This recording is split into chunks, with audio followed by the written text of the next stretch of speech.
भक्तों, अगर आप सावन में पूरी श्रद्धा से व्रत रखते हैं, शिवलिंग पर जल चढ़ाते हैं, बेलपत्र अर्पित करते हैं, मंदिर की परिक्रमा लगाते हैं और फिर घर आकर एक ऐसी सब्जी बना लेते हैं जो शास्त्रों में सावन के लिए पूरी तरह वर्जित मानी गई है, और तब आपकी सारी पूजा, आपका सारा व्रत, आपकी सारी तपस्या खंडित हो जाती है। भगवान भोलेनाथ प्रसन्न होने की बजाय रुष्ट हो जाते हैं। भक्तों, इस वीडियो में हम आपको वह 3 सब्जियां बताएंगे जिन्हें सावन 2026 में भूलकर भी नहीं बनाना चाहिए, चाहे व्रत हो या ना हो।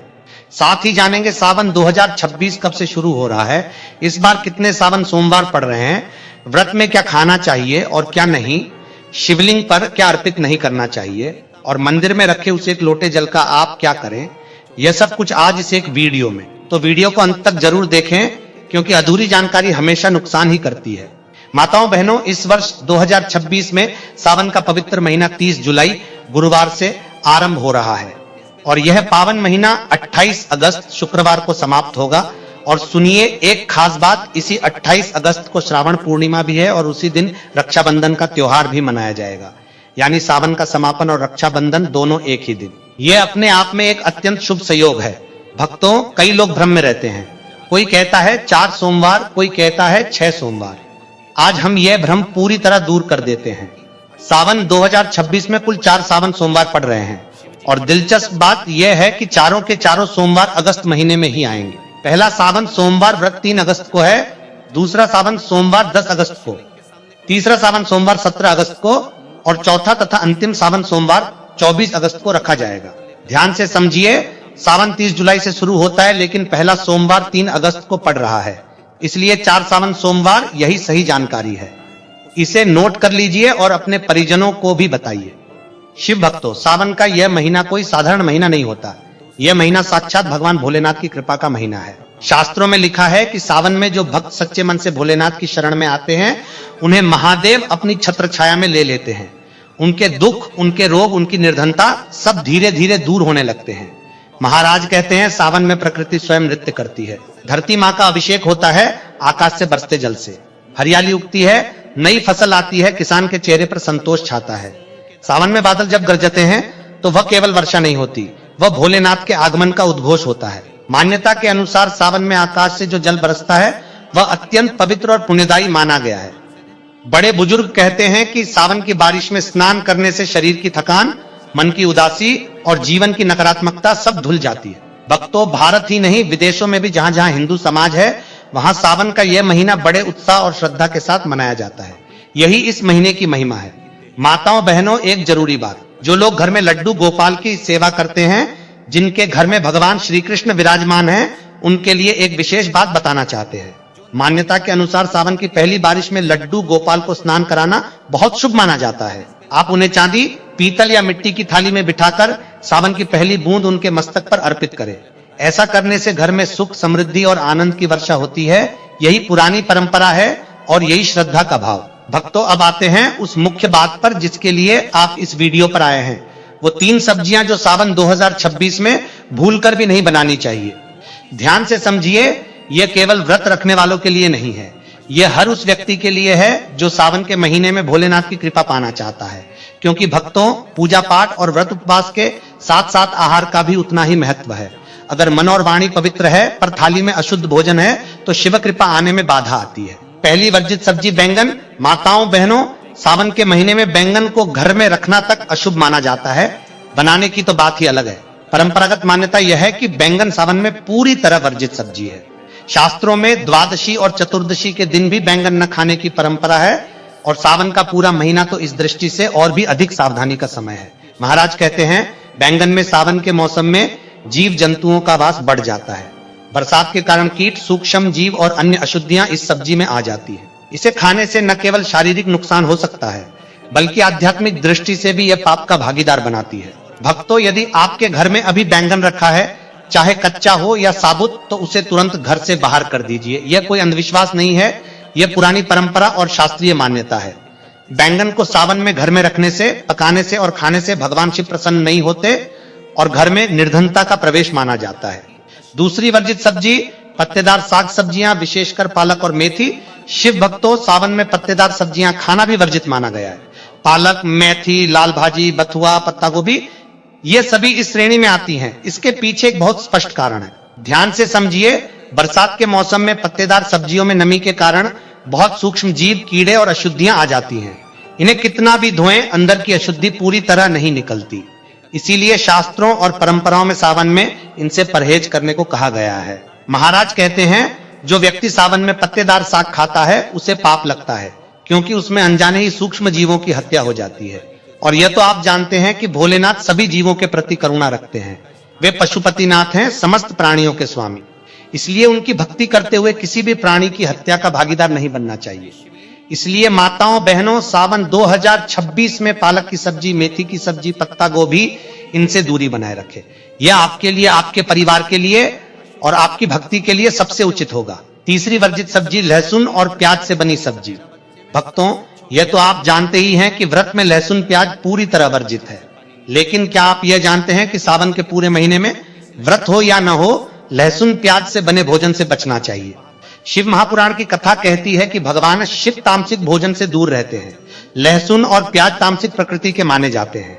सावन में जब घर में शिव की उपस्थिति विशेष मानी जाती है, उस समय घर में तामसिक भोजन बनाना उचित नहीं माना जाता। ध्यान से समझिए, व्रत रखने वाले व्यक्ति के घर में उसी दिन यदि कोई अन्य सदस्य लहसुन प्याज खाता है तो इससे व्रत रखने वाले की भावना और पवित्रता पर असर पड़ता है। इसलिए जिस दिन घर में कोई सावन सोमवार का व्रत रखे, उस दिन पूरे परिवार को लहसुन प्याज से दूर रहना चाहिए। महाराज कहते हैं, सावन में डिब्बा बंद खाना, पैकेट वाला नमकीन, बाहर का जूस, इन सबसे बचे, क्योंकि अधिकतर डिब्बा बंद उत्पादों में लहसुन प्याज का अर्क मिला होता है। अगर आप कोई पैकेट खरीदते हैं तो उसके इंग्रेडिएंट जरूर पढ़ें, नहीं तो अनजाने में आपका व्रत खंडित हो सकता है। भक्तों, अब बात करते हैं सावन सोमवार के व्रत में क्या खाएं और क्या न खाएं। माताओं बहनों, सावन सोमवार का व्रत निर्जला नहीं होता, यानी इसमें फलाहार और सात्विक भोजन किया जा सकता है। लेकिन इसके साथ कुछ महत्वपूर्ण नियम हैं जिन्हें जानना जरूरी है। व्रत में सेंधा नमक का उपयोग किया जा सकता है। साधारण नमक यानी आयोडीन नमक व्रत में वर्जित है। यदि आपने केवल फल खाने का संकल्प लिया है तो नमक बिल्कुल न ले। फल पर भी साधारण नमक न लगाएं। सेंधा नमक लगाना हो तो वही लगाएं। ध्यान से समझिए, बाहर से गन्ने का जूस व्रत में न पिए। बाहर के बर्तनों में साधारण नमक का अंश रह जाता है, चाहे कितना भी साफ कर ले। घर में जो नजर रख सकते हैं वह बाहर संभव नहीं है। इसलिए व्रत में बाहर का जूस, बाहर का खाना, इससे बचे। शिव भक्तों, व्रत में आप क्या खा सकते हैं? आलू की सब्जी सेंधा नमक के साथ, कुट्टू के आटे की रोटी, दही में खीरा और धनिया मिलाकर, लौकी या कद्दू की सब्जी, मीठे में खीर, मिश्री, आटे का चीला, बर्फी, ये सब भोग लगाने के बाद ग्रहण कर सकते हैं। व्रत में बेसन, मैदा, सत्तू और अनाज जैसे गेहूं, चावल का सेवन नहीं करना चाहिए। पुराने आटे का उपयोग भी न करें, उसमें कीड़े पड़ने की संभावना होती है, जिससे व्रत खंडित हो सकता है। महाराज कहते हैं, व्रत में दूध पीने के बारे में एक परंपरागत मान्यता है कि सावन में सादा दूध पीने से परहेज करना चाहिए, खासकर हल्दी मिलाकर। इसका कारण यह बताया जाता है कि सावन में दूध भगवान शिव को अर्पित किया जाता है, इसलिए यह समय शिव को समर्पित है। बच्चे और बीमार व्यक्ति इस नियम से मुक्त हैं, उन्हें दूध पीना चाहिए। शिव भक्तों, अब एक और महत्वपूर्ण बात, सावन में शुक्रवार को खट्टा न खाएं। माताओं बहनों, सावन का महीना चल रहा हो और उसमें शुक्रवार का दिन आए तो उस दिन खट्टी चीजें बिल्कुल न खाएं। इमली, पानी पूरी, अमचूर, खट्टे फल, इन सब से उस दिन दूरी बनाएं। यह परंपरागत मान्यता माता संतोषी से जुड़ी है, जो शुक्रवार को विशेष रूप से पूजी जाती हैं और जिन्हें खट्टी चीजें पसंद नहीं है। यदि भूलवश भी खट्टा खा लिया तो माता रुष्ट हो सकती हैं, इसलिए सावधान रहें। भक्तों, सावन में और कौन कौन सी गलतियां नहीं करनी चाहिए? तो महाराज, सावन में सुबह जल्दी उठें। मान्यता है कि जो स्त्री सावन में देर तक सोती है, उसके परिवार पर इसका बुरा प्रभाव पड़ता है। पति के उठने से पहले घर की स्त्री को उठ जाना चाहिए, स्नान करके भोलेनाथ की पूजा करनी चाहिए। यह केवल नियम नहीं, यह एक सुंदर संस्कार है। सावन में किसी गरीब का अपमान न करें। भक्तों, महाराज कहते हैं, भोलेनाथ सावन में अपने भक्तों की परीक्षा लेने आते हैं। वे किसी भिखारी के रूप में, किसी दीनहीन व्यक्ति के रूप में आपके द्वार पर आ सकते हैं। उन्हें खाली हाथ मत लौटाइए, उनका अपमान मत कीजिए। सावन में काले वस्त्र पहनकर शिव मंदिर में न जाएं। यह परंपरागत मान्यता है कि मंदिर में काले वस्त्र अशुभ माने जाते हैं। घर में पहनना हो तो पहन सकते हैं, लेकिन मंदिर में और व्रत के दिन काले कपड़ों से बचें। ध्यान से समझिए, सावन में पति पत्नी को शारीरिक संबंध से दूरी बनानी चाहिए। यह परंपरागत नियम है। जो व्यक्ति व्रत रखता है वह शिव की शरण में होता है और उस दौरान इंद्रिय संयम बनाए रखना आवश्यक माना गया है। सावन में घर को साफ रखें। महाराज कहते हैं, गंदगी जहां होती है वहां से सकारात्मक ऊर्जा चली जाती है। सावन में प्रकृति स्वयं पवित्र होती है, आपका घर भी पवित्र होना चाहिए। सावन में घर के मंदिर में माचिस की खाली डिब्बी न रखें। मंदिर पवित्र स्थान है, वहां केवल पूजा सामग्री होनी चाहिए, अन्य वस्तुएं नहीं। सावन में घर में गाली गलौज, चुगली, अपशब्द, इनसे बिल्कुल बचे। माताओं बहनों, भगवान शिव को यह बिल्कुल पसंद नहीं। परंपरागत मान्यता है कि सावन में जो व्यक्ति अपने घर में कलह करता है, गाली देता है, पत्नी को या पति को अपशब्द कहता है, उस पर शिव का कोप उतरता है। महाराज, सावन में बाल, नाखून, दाढ़ी कटवाने से बचना चाहिए। यदि बहुत आवश्यक हो तो भोलेनाथ से क्षमा मांगकर कर सकते हैं। सावन में शरीर पर तेल लगाने से बचे, विशेषकर व्रत के दिन। सावन में माता पिता का विशेष सम्मान करें। शास्त्रों में लिखा है कि मां में पार्वती का और पिता में शिव का वास होता है। माता पिता की सेवा करना सावन में सबसे बड़ी पूजा है। भक्तों, सावन में देवी देवता से संबंधित कोई भी शुभ वस्तु जैसे पूजा की माला, मूर्ति, प्रसाद किसी को उपहार में न दे। परंपरागत मान्यता है कि इससे घर से दैवीय शक्ति चली जाती है। शिव भक्तों, शिव पूजन में कुछ ऐसी वस्तुएं हैं जो देखने में साधारण लगती हैं, लेकिन शिवलिंग पर अर्पित करना वर्जित माना गया है। शिव महापुराण की कथा कहती है, तुलसी शिवलिंग पर नहीं चढ़ाई जाती। तुलसी भगवान विष्णु को समर्पित है, इसलिए उसे शिवलिंग पर अर्पित करने की परंपरा नहीं है। हल्दी शिवलिंग पर नहीं चढ़ानी चाहिए, सिंदूर भी नहीं। केतकी का फूल यह कभी शिवलिंग पर अर्पित नहीं होता। शास्त्रों के अनुसार एक पुरानी कथा में केतकी के फूल ने ब्रह्मा जी के झूठ में साथ दिया था, जिससे भोलेनाथ ने उसे श्राप दिया कि पूजा में वह कभी स्वीकार नहीं किया जाएगा। नारियल का पानी शिवलिंग पर नहीं चढ़ाना चाहिए। शंख से जल भी भगवान शिव को नहीं अर्पित किया जाता, यह भी शास्त्रीय मान्यता है। भक्तों, टूटे हुए चावल, अखंड अक्षत शिवलिंग पर अर्पित करने चाहिए, टूटे अक्षत नहीं। माताओं बहनों, बेलपत्र जब शिवलिंग पर अर्पित करें तो ध्यान रखें वे कटे फटे न हो। 3 पत्तों वाला पूरा साबुत बेलपत्र ही शुभ माना जाता है। शास्त्रों में परंपरागत मान्यता है कि 6 महीने पुराना बेलपत्र भी अर्पित किया जा सकता है, बशर्ते वह टूटा फूटा न हो। सच्चे मन से एक बेलपत्र भी शिवलिंग पर अर्पित करने से भोलेनाथ प्रसन्न होते हैं और मनोकामनाएं पूरी होती हैं, यह भक्तों का विश्वास है। शास्त्रों में लिखा है, सुबह 5 बजे से 11 बजे के बीच शिवलिंग पर जल अर्पित करना सबसे शुभ माना जाता है। शाम के समय जल अर्पित करने से बचना चाहिए, यह परंपरागत नियम है। महाराज कहते हैं, जब शिवलिंग पर जल चढ़ाएं तो ध्यान रखें कि वह जल आपके पैरों के पास ना आए। शिव का जल, जिसे जलधारी कहते हैं, उसे लांघना भी वर्जित है। दूध से अभिषेक करना हो तो शुद्ध दूध ही अर्पित करें। पानी मिलाकर पतला किया हुआ दूध शिव को अर्पित नहीं करना चाहिए। परंपरागत मान्यता है कि जैसा आप अर्पित करते हैं वैसा ही फल मिलता है। दूध अर्पित करने के लिए पीतल के कलश का उपयोग सबसे उत्तम माना गया है। एक और ध्यान देने योग्य बात, घर में शिवलिंग अंगूठे के आकार से बड़ा नहीं रखना चाहिए और शिवलिंग पर जलधारी यानी जल निकलने का मार्ग अवश्य होनी चाहिए। शिव भक्तों, शिवलिंग पर चढ़ा हुआ प्रसाद, विशेषकर धतूरा और बेलफल, इनका सेवन बहुत शुभ माना जाता है। ध्यान से समझिए, धतूरे को जीभ पर हल्का सा स्पर्श करना है, खाना नहीं है। अधिक सेवन हानिकारक हो सकता है। केवल भगवान के प्रसाद के रूप में एक छोटा सा अंश जीभ पर रखना है। परंपरागत भक्ति में यह माना जाता है कि इससे मन में सकारात्मकता आती है और जीवन में शुभ परिवर्तन होते हैं। बेलफल यानी बिल्व फल का सेवन करने से मां पार्वती और भगवान शिव दोनों की कृपा प्राप्त होती है, यह पुरानी भक्ति परंपरा कहती है। सावन में बेलफल प्रसाद के रूप में ग्रहण करना बहुत शुभ माना जाता है। महाराज, मंदिर में रखे एक लोटे जल का क्या करें? यह सवाल बहुत सरल लगता है, लेकिन इसका उत्तर बहुत महत्वपूर्ण है और इस बारे में बहुत सी गलतफहमियां हैं जो आज हम दूर करेंगे। भक्तों, घर के मंदिर में एक लोटा जल रखना यह केवल परंपरा नहीं है, इसके पीछे एक गहरा आध्यात्मिक कारण है। महाराज कहते हैं, जल में ऊर्जा को ग्रहण करने की अद्भुत क्षमता होती है।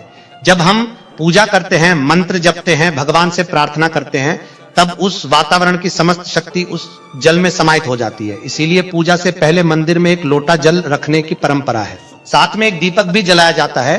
जल और अग्नि का यह संगम बहुत शुभ होता है। अब यह जल पूरी रात देवताओं के सानिध्य में रहता है।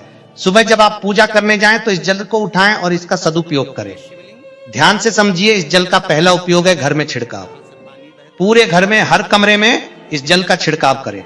इससे घर का वातावरण शुद्ध होता है, नकारात्मक ऊर्जा दूर होती है। किसी की नजर लगी हो, तंत्र मंत्र का प्रभाव हो, परंपरागत मान्यता के अनुसार इस जल के छिड़काव से राहत मिलती है। दूसरा उपयोग, यदि घर में कोई बीमार है तो इस जल को उन्हें पीने के लिए दे सकते हैं, और यदि कोई दवाई खानी हो तो उसे इसी जल के साथ लेने की परंपरा भी है। भक्तों, यह केवल भक्ति का विश्वास है, दवाई डॉक्टर के परामर्श से ही लें, यह ध्यान रखें। तीसरा उपयोग, यदि घर में आपस में कलह रहती है, हर बात पर मतभेद होता है, तो परिवार के सभी सदस्यों को इस जल में से थोड़ा थोड़ा पिलाएं। महाराज कहते हैं इस पवित्र जल को पीने से मन में सकारात्मक भाव आने लगते हैं और घर में सामंजस्य बढ़ता है। चौथा उपयोग, यदि आपकी कोई दुकान है, व्यापारिक स्थल है, तो थोड़ा सा जल ले जाकर वहां भी छिड़कें। परंपरागत मान्यता है कि इससे व्यापार में बरकत आती है। पांचवा उपयोग, सुबह उठकर इस जल से अपनी आंखें धोएं। बड़े बुजुर्ग कहते हैं इससे आंखों की रोशनी बनी रहती है। और अंत में बचा हुआ जल घर के पौधों में डाल सकते हैं। माताओं बहनों, अब 3 जरूरी बातें जो इस जल के बारे में आपको जाननी चाहिए। पहली बात, यह जल तुलसी में नहीं डालना चाहिए। यदि आपके घर में साधारण पूजा है, शिव, देवी, गणेश आदि की, तो यह जल तुलसी को नहीं दे। इसके लिए अलग से जल का उपयोग करें। लेकिन यदि आपके घर में लड्डू गोपाल हैं, राधा कृष्ण हैं और वह लोटा उनके लिए रखा था, तो अगले दिन उस जल को तुलसी में दे सकते हैं। दूसरी बात, लोटे का जल रखते समय यदि ढककर रखे तो और अच्छा रहेगा। पूजा के समय ढक्कन हटाएं, मंत्र जब तक खुला रखें फिर ढक दें, इससे जल शुद्ध रहता है। तीसरी बात, इस जल को खाना बनाने में तभी उपयोग करें जब घर में पूरी तरह सात्विक भोजन बनता हो, यानी लहसुन प्याज न बनता हो, अन्यथा इसे पीने में और छिड़काव में ही प्रयोग करें। शिव भक्तों, इस पवित्र जल के सदुपयोग का नियम बना लीजिए। प्रतिदिन नियम से करेंगे तो परिणाम निश्चित ही देखने को मिलेंगे। 1 बार 2 बार करने से चमत्कार नहीं होते, नियमितता में ही सिद्धि है। और जब घर के मुख्य द्वार पर जल छिड़कें तो यह मंत्र जरूर बोलें, ओम गणपतये नमः। भक्तों, यह मंत्र छोटा है लेकिन अत्यंत शक्तिशाली है। गणपति बाबा सभी देवों में प्रथम पूज्य हैं। इनका आशीर्वाद लेकर जब घर की शुद्धि होती है तो कोई भी नकारात्मक शक्ति प्रवेश नहीं कर पाती। मान्यता है कि सबसे पहली कावड़ यात्रा भगवान परशुराम ने भगवान शिव को समर्पित की थी। अपने कंधों पर गंगाजल लेकर वे शिव के चरणों में जल अर्पित करने गए और तभी से यह परंपरा चली आ रही है। सावन में लाखों श्रद्धालु कावड़ यात्रा पर निकलते हैं। यह भोलेनाथ के प्रति असीम प्रेम का प्रतीक है। भक्तों, सावन में स्नान के बारे में भी एक बात ध्यान रखें। बड़े बुजुर्गों की मान्यता रही है कि सावन की बारिश में स्नान करना बहुत पुण्यदायी होता है। यह जल बहुत शुद्ध और प्राकृतिक होता है। यदि छोटे बच्चे हों चाहे महीनों के हों, तो उनके मस्तक पर बारिश की एक बूंद भी लगा देना बहुत शुभ माना जाता है। महाराज, इस सावन 2026 में हम पूरी श्रद्धा से, पूरे नियम से, पूरे विधि विधान से भोलेनाथ की आराधना करेंगे। उन्हें हम उनकी प्रिय चीजें अर्पित करेंगे, शुद्ध जल, बेलपत्र, सफेद पुष्प, शहद और सबसे बढ़कर अपना निर्मल मन, और उन्हें जो वर्जित है वह भूलकर भी अर्पित नहीं करेंगे। महाराज कहते हैं भोलेनाथ भोले हैं, वे केवल एक बेलपत्र में ही प्रसन्न हो जाते हैं, लेकिन उनका क्रोध भी उतना ही विकराल है। इसलिए सावधानी रखें, नियम पालन करें और भोलेनाथ की कृपा पाएं। माताओं बहनों भक्तों, हर हर महादेव।